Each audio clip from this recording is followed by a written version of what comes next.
ہر قسم کی حمد و ثنا، کبریائی، بڑائی، تسبیحات، تمجیدات، تکبیرات اللہ وحدہ لا شریک کے لیے ہیں۔ درود و سلام میرے اور آپ کے محبوب پیغمبر امام الانبیاء، امام الرسل، امامنا فی الدنیا والآخرہ، خاتم النبیین جناب محمد الرسول اللہ صلی اللہ علیہ وآلہ وسلم کی ذات کے لیے خاص ہے۔ قرآن مجید ایک انقلابی کتاب ہے، جس کتاب نے نہ صرف انفرادی زندگی میں انقلاب برپا کیا ہے بلکہ معاشرت، قانون اور حکومتوں کو بھی بدل کے رکھ دیا ہے۔ صحابہ کرام رضوان اللہ علیہم مجمعین کی زندگی کا کل سرمایہ قرآن تھا یا پھر صاحب قرآن تھا، اور کچھ بھی ان لوگوں نے حاصل نہیں کیا۔ اگر اس دنیا کے اندر ان کو عزت اور مقام ملا، اللہ رب العزت نے ان کو قیامت کے دن اعلیٰ مقامات دینے کا جو اعلان فرمایا ہے وہ صرف اسی بنیاد پر ہے کہ ان کا تعلق مضبوط تھا تو اللہ کی کتاب کے ساتھ تھا یا پھر صاحب قرآن کے ساتھ، جس کے فہم اور تلاوت سے انسان کا نہ دل بھرتا ہے اور نہ اکتاہٹ محسوس ہوتی ہے۔ دنیا کی کوئی کتاب بھی آپ لے لیں، اس کو انسان ایک دفعہ پڑھ لینا تو دوسری دفعہ پڑھنے کو دل نہیں چاہتا۔ یہ قرآن کا اعجاز ہے، یہ قرآن کو شرف حاصل ہے کہ انسان اگر کسی آیت کو بار بار پڑھتا جائے، جتنی زیادہ بار پڑھے گا اتنا زیادہ سرور اور اتنی زیادہ چاشنی اس کو محسوس ہوگی۔ خیر القرون کے اندر مسلمان قرآن مجید کے اوپر عمل پیرا تھے، تو آپ دیکھیے ذرا تاریخ کی کتابوں کو اٹھائیں تو ہمیں پتہ چلتا ہے کہ ہمارے سلف صالحین جو پہل لوگ قرآن مجید کو ماننے والے تھے، اللہ کے رسول صلی اللہ علیہ وسلم کی زندگی کو دیکھ کر اس کے مطابق اپنی زندگی کو گزارنے والے تھے، انہوں نے اس قرآن کی بدولت پوری دنیا کے اوپر حکومت کی ہے۔ لیکن آج ہم ہیں کہ ہم نے قرآن مجید کو پڑھنا چھوڑا، قرآن مجید کو سمجھنا چھوڑا، قرآن مجید کے اوپر عمل کرنا چھوڑا۔ تو آج آپ مسلمانوں کا حال دیکھ لیجئے کہ دنیا کا کوئی شاید ایسا کونا ہو جہاں پر مسلمان عزت کے ساتھ زندگی بسر کر رہے ہوں۔ اللہ کا شکر ہے، اللہ رب العزت نے ہم لوگوں کو یہ ملک پاکستان عظیم وطن عطا فرمایا، جس کی بنیادوں کے اندر مسلمانوں کا خون تھا، جس کی صدائیں یہ تھی کہ ہم نے لا الہ الا اللہ محمد الرسول اللہ صلی اللہ علیہ وسلم کی بنیاد پر ایک ملک، ایک وطن حاصل کرنا ہے، جس کے اندر ہم قرآن کا قانون لے کر آئیں گے، قرآن مجید ہمارا فیصلہ کرے گا، اللہ کے رسول صلی اللہ علیہ وسلم کی باتوں کے مطابق ہم اپنے شب و روز کو گزاریں گے۔ پاکستان کے علاوہ آپ ان ممالک کو دیکھیے جہاں پر مسلمان اقلیت ہے، تھوڑی تعداد کے اندر ہے، ان کا کیا حال ہے۔ سیدنا عمر بن خطاب رضی اللہ تعالی عنہ بیان کرتے ہیں کہ نبی اکرم صلی اللہ علیہ وسلم نے ارشاد فرمایا تھا، صحیح مسلم کے اندر یہ روایت موجود ہے، ان اللہ یرفع بہذا الکتاب اقواما ویضع بہ آخرین۔ اللہ رب العزت نے اس کتاب کی وجہ سے، اس کتاب کے اوپر عمل کرنے کی وجہ سے بہت سے ایسے لوگ تھے جن کو زمین سے اٹھا کر اللہ رب العزت نے آسمان کی بلندیوں کے اوپر پہنچایا تھا۔ اللہ رب العزت نے اس کتاب قرآن مجید کی بدولت، اس کی برکت کی وجہ سے اللہ رب العزت نے بہت سے لوگوں کو بلند مقام عطا فرمایا، وَيَضَعُ بِهِ آخَرِينَ، اور بہت سے ایسے لوگ تھے اور آج بھی ہیں جنہوں نے اس کتاب کو پڑھنا، سمجھنا، عمل کرنا چھوڑا، اللہ رب العزت نے ان کو ذلیل و رسوا کر کے رکھ دیا ہے۔ اور عزیز بھائیوں، یہ کتاب قرآن مجید کوئی معمولی کتاب نہیں ہے۔ لو انزلنا هذا القرآن على جبل لرأيته، اللہ رب العزت قرآن مجید سورۃ الحشر کے اندر بیان فرماتے ہیں، اگر ہم اس کتاب کو پہاڑوں کے اوپر نازل فرما دیتے، لرأيته خاشعا متصدعا من خشیۃ اللہ، اے پیغمبر پھر تو دیکھتا کہ وہ پہاڑ اللہ کے ڈر کی وجہ سے ریزہ ریزہ ہو جاتے. وہ اس کتاب قرآن مجید کا بوجھ اٹھانے والے نہیں ہیں. حضرت انسان کے اوپر اللہ رب العزت نے اس اپنے کلام کو نازل فرمایا. اِنَّا عَرَضْنَا الْأَمَانَةَ عَلَى السَّمَاوَاتِ وَالْأَرْضِ وَالْجِبَالِ فَأَبَيْنَ أَن يَحْمِلْنَهَا وَأَشْفَقْنَ مِنْهَا وَحَمَلَهَا الْإِنسَانُ. انسان نے اس کتاب کے بوجھ کو اٹھایا ہے. اور اللہ رب العزت فرماتے ہیں وَتِلْكَ الْأَمْثَالُ نَضْرِبُهَا لِلنَّاسِ لَعَلَّهُمْ يَتَفَكَّرُونَ. ہم یہ مثالیں بیان کرتے ہیں لوگوں کے لیے تاکہ وہ اس کے اندر غور و فکر کریں. اور پھر عزیز بھائیو، رمضان المبارک کا مہینہ بڑی تیزی کے ساتھ اپنی منزل کی طرف رواں دواں ہے، اور قرآن اور رمضان کا آپس کے اندر بڑا گہرا تعلق ہے. رسول اللہ صلی اللہ علیہ وسلم جب رمضان المبارک کا مہینہ شروع ہوتا تو نبی اکرم صلی اللہ علیہ وسلم اپنے قرآن کے دور کو بھی شروع کر دیتے. اور جس سال رسول اللہ صلی اللہ علیہ وسلم کی وفات ہوئی تھی، اس سال نبی اکرم صلی اللہ علیہ وسلم نے 2 مرتبہ جبریل علیہ السلام سے قرآن کا دور کیا تھا. عزیز بھائیو، غور کیجئے ذرا، اپنے شب و روز کو دیکھیے، اپنی زندگی کے معاملات کی طرف ذرا اپنی تھوڑی سی توجہ کو مبذول کیجئے. عام دنوں کے اندر تو ہم قرآن مجید کو شاید نہ پڑھ سکتے ہوں، ہمارے پاس ٹائم نہ ہو. دنیا کے ہر کام کے لیے ہم ٹائم نکالتے ہیں. دنیا کے ہر چیز کو حاصل کرنے کے لیے، مال دولت روپیہ پیسہ گاڑی بنگلہ مکان، ہر چیز کو حاصل کرنے کے لیے ہم ٹائم نکالتے ہیں. لیکن اگر ہمارے پاس ٹائم نہیں تو اللہ کی کتاب کو پڑھنے کے لیے ٹائم نہیں ہے. میں دیکھتا ہوں، بڑا افسوس بھی ہوتا ہے، کچھ عرصہ سے ہم نے نماز فجر کے بعد اپنی اس مسجد کے اندر ترجمہ قرآن کلاس کا آغاز کیا ہے، اور الحمدللہ اللہ کی توفیق کے ساتھ 4تھا پارہ ہمارا مکمل ہونے کو ہے. اور ٹائم صرف کتنا لگتا ہے؟ 10 سے 15 منٹ، اور کبھی کبھی 10 منٹ بھی نہیں لگتے. میں دیکھتا ہوں یہ رمضان کا مہینہ ہے، آج کل کی بات کر رہا ہوں، 10 منٹ ہم اللہ کی کتاب کو ٹائم دینے کے لیے تیار نہیں. سامنے بیٹھے ہوتے ہیں، امام کے پیچھے جنہوں نے نماز ادا کی ہوتی ہے سلام پھیرتے ہیں، جب قرآن کی تلاوت یا اس کا ترجمہ شروع ہوتا ہے تو اٹھ کر چلے جاتے ہیں. عزیز بھائیو، یہ تعلق ہے ہمارا قرآن مجید کے ساتھ. افسوس کی بات ہے، سوچنے والی بات ہے، اگر کل قیامت کے دن اللہ رب العزت نے ہم سے سوال کر لیا، اللہ نے ٹائم بھی دیا ہے، اللہ نے صحت بھی دی ہے، جوانی بھی دی ہے، سب کچھ اللہ نے عطا کیا ہے، اور اس وقت کچھ بھی نہیں کرنا، ہم نے صرف جا کر کیا کرنا ہے؟ سونا ہے. 10 منٹ کی نیند کو ہم اللہ کی کتاب کے لیے قربان نہیں کر سکتے. اللہ نے تو انسان سے اپنی جان کی بھی قربانی مانگی ہے اور اس کے مال کی بھی قربانی مانگی ہے. ہم تو 10 منٹ اللہ کی کتاب کے لیے قربان نہیں کر سکتے. جان اور مال تو بہت بڑی چیز ہے. اللہ اکبر کبیرہ.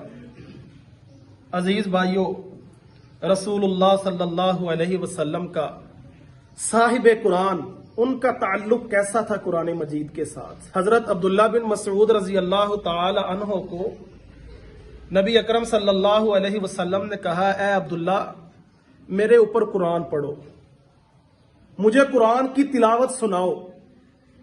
حضرت عبداللہ بن مسعود رضی اللہ تعالی عنہ بڑے حیران ہوئے کہ اللہ کے رسول مجھے کہہ رہے ہیں کہ اے عبداللہ مجھے قرآن سناؤ. کہتے ہیں میں نے نبی اکرم صلی اللہ علیہ وسلم سے کہا ہے اللہ کے رسول آپ کے اوپر تو قرآن نازل ہوا ہے، میں آپ کو قرآن پڑھ کے سناؤں گا. نبی اکرم صلی اللہ علیہ وسلم نے کہا ہے عبداللہ مجھے اچھا لگتا ہے کسی دوسرے کی زبان سے قرآن سننا، مجھے اچھا لگتا ہے کسی دوسرے کی زبان سے قرآن سننا. ہمارے معاشرے کے اندر بہت سے ایسے لوگ ہیں، ہزاروں کی تعداد میں، لاکھوں کی تعداد میں آپ کو ایسے افراد مل جائیں گے جو قرآن مجید کو پڑھ نہیں سکتے، اور جنہوں نے کوشش بھی نہیں کی کہ ہم اللہ کی کتاب کو چلو ترجمے تفسیر کے ساتھ تو نہیں پڑھ سکے، ہم اس کو اوپر سے دیکھ کر ہی سادہ پڑھنے والے بن جائیں۔ وہ ہماری جماعت کے ایک بہت بڑے مبلغ ہیں حضرت مولانا سید سبطین شاہ نقوی حافظہ اللہ تعالی، درس قرآن ارشاد فرما رہے ہیں اور درس کے اندر ہی کہتے ہیں وہ افراد اپنا ہاتھ کھڑا کریں جن کو قرآن اوپر سے دیکھ کر پڑھنا نہیں آتا۔ کافی زیادہ کثیر تعداد کے اندر لوگوں نے اپنے ہاتھ بلند کیے۔ کہتے ہیں کتنی زندگی گزار چکے ہو، 40 سال 50 سال، بوڑھے بابے جو سفید داڑھی والے تھے، کہتے ہیں اگر تم اپنی زندگی کے اندر صرف روزانہ ایک آیت قرآن مجید کی زبانی یاد کرتے تو آج تم قرآن کے حافظ بن جاتے۔ صرف ایک آیت زبانی یاد کرتے۔ کتنے دن گزارے، کتنے مہینے، کتنے سال گزار دیے، قرآن اوپر سے دیکھ کے پڑھنا نہیں آتا۔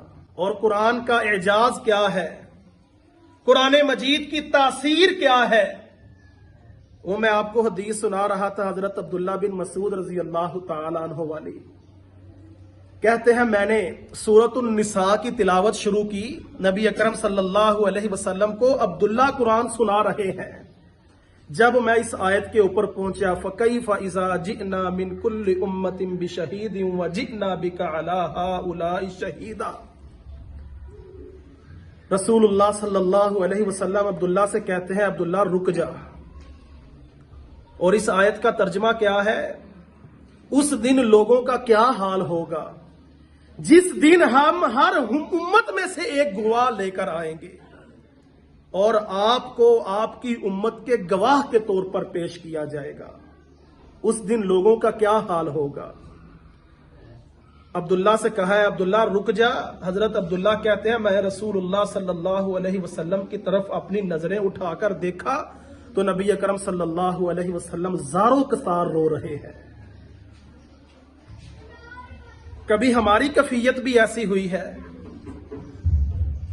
کبھی ہمارے اوپر بھی یہ رکت طاری ہوئی کہ ہم قرآن کو سن رہے ہیں اور ہماری آنکھوں سے آنسو جاری ہو جائے، یا ہم قرآن کو پڑھ رہے ہیں ہماری آنکھوں سے آنسو جاری ہو جائیں۔ کبھی ہمارے ساتھ بھی یہ واقعہ پیش آیا ہے۔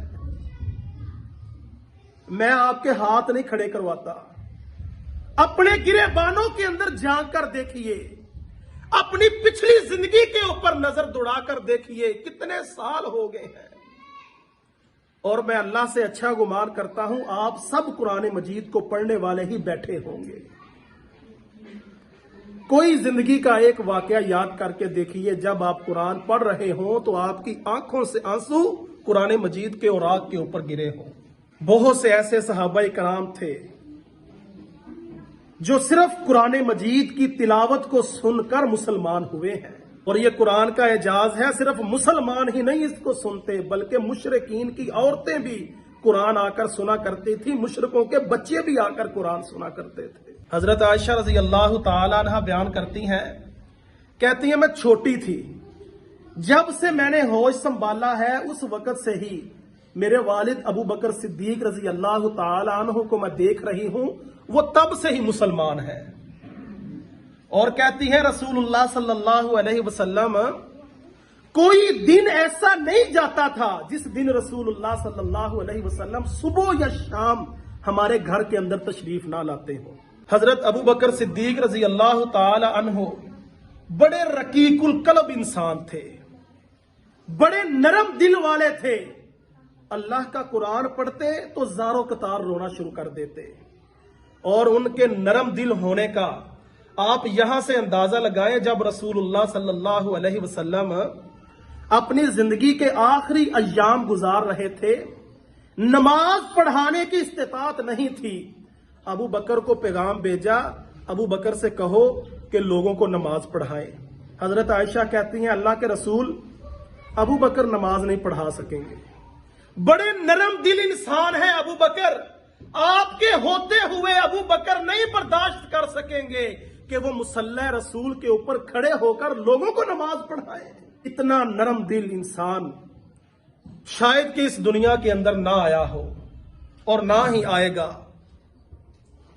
رسول اللہ صلی اللہ علیہ وسلم حضرت ابو بکر صدیق رضی اللہ تعالیٰ عنہ کے گھر صبح بھی جا رہے ہیں، شام کو بھی جا رہے ہیں۔